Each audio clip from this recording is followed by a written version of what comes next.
महर्षि दयानंद सरस्वती द्वारा रचित सत्यार्थ प्रकाश के 10वें समुल्लास में एक और महत्वपूर्ण विषय पर चर्चा हुई है जिस पर इन दिनों ध्यान नहीं दिया जाता है। वो है भक्ष्याभक्ष विषय, जिसमें न सिर्फ क्या भोजन करने योग्य है बल्कि किस तरह भोजन करना चाहिए यह भी बताया गया है। प्रश्नोत्तर शैली में लिखी गई इस चर्चा को आइए हम ग्रहण करते हैं। द्विज अपने हाथ से रसोई बना के खावें या शूद्र के हाथ की बनावी खावें? उत्तर, शूद्र के हाथ की बनावी खावें, क्योंकि ब्राह्मण, क्षत्रिय और वैश्य वर्णस्थ स्त्री पुरुष विद्या पढ़ाने, राज्य पालने और पशुपालन, खेती और व्यापार के काम में तत्पर रहें। शूद्र के छुए हुए पके अन्न के खाने में जब दोष लगाते हैं तो उसके हाथ का बनाया कैसे खा सकते हैं? उत्तर, यह बात कपोल कल्पित झूठी है, क्योंकि जिन्होंने गुड़, चीनी, घृत, दूध, पिसान, शाक, फल मूल खाया, उन्होंने जानो सब जगत भर के हाथ का बनाया और उच्छिष्ट खा लिया। क्योंकि जब खेतों में से ईख को काटते, छीलते, पेल कर रस निकालते हैं, तब उन्हीं बिना धोए हाथों से छूते, उठाते, धरते, आधा सांटा चूस रस पी के आधा उसी में डाल देते और रस पकाते समय उस रस में रोटी भी पका कर खाते हैं।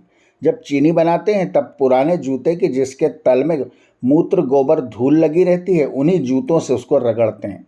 दूध में अपने घर के उच्छिष्ट पात्रों का जल डालते और उसी में घृत आदि रखते और आटा पीसते समय भी वैसे ही उच्छिष्ट हाथों से उठाते और पसीना भी आटे में टपकता जाता है इत्यादि। और फल मूल कंद में भी ऐसी ही लीला है। जब इन पदार्थों को खाया तो जानो सबके हाथ का खा लिया। भक्षाभक्ष दो प्रकार का होता है, एक धर्मशास्त्रोक्त, दूसरा वैद्यक शास्त्रोक्त। जैसे धर्मशास्त्र में जो बुद्धि का नाश करने वाले पदार्थ हैं उनका सेवन कभी न करें, और जितने अन्न सड़े, बिगड़े, दुर्गंध आदि दूषित, अच्छी प्रकार न बने हुए और मद्य, मांसाहारी आदि लोगों के हाथ से न खाएं। एक साथ खाने में कुछ दोष है या नहीं? उत्तर, दोष है, क्योंकि एक साथ खाने से एक दूसरे का स्वभाव और प्रकृति नहीं मिलती। जैसे कुष्ठी आदि के साथ खाने से मनुष्य का भी रुधिर बिगड़ सकता है, वैसे दूसरे के साथ खाने में भी कुछ बिगाड़ ही होता है, सुधार नहीं। स्मृति का वचन है, नोच्छिष्टम कस्यचिद्दद्यान्नाद्याच्चैव तथान्तरा न चैवात्यशनं कुर्यान्न चोशिष्ट क्वचित व्रजेत। न किसी को अपना जूठा पदार्थ दें और न किसी के भोजन के बीच आप खाएं। न अधिक भोजन करें और न भोजन किए पश्चात हाथ मुंह धोए बिना कहीं इधर उधर जाएं।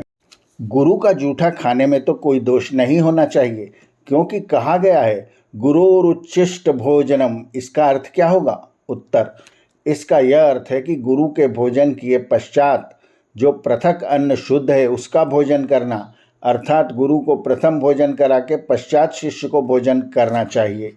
जो उच्छिष्ट मात्र का निषेध है तो मक्खियों का उच्छिष्ट शहद, बछड़े का उच्छिष्ट दूध और एक ग्रास खाने के पश्चात अपना भी उच्छिष्ट होता है, पुनः उनको भी न खाना चाहिए। उत्तर, शहद कथन मात्र ही उच्छिष्ट होता है, परंतु वह बहुत सी औषधियों का सार ग्राह्य है।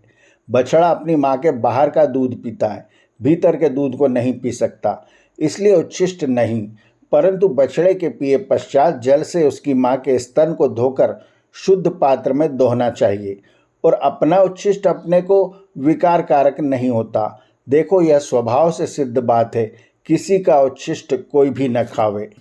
चौके में बैठकर भोजन करना उचित है या बाहर बैठ के?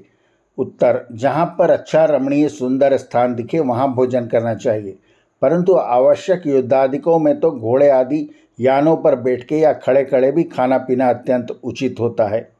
प्रश्न, क्या अपने ही हाथ का खाना और दूसरे के हाथ का नहीं?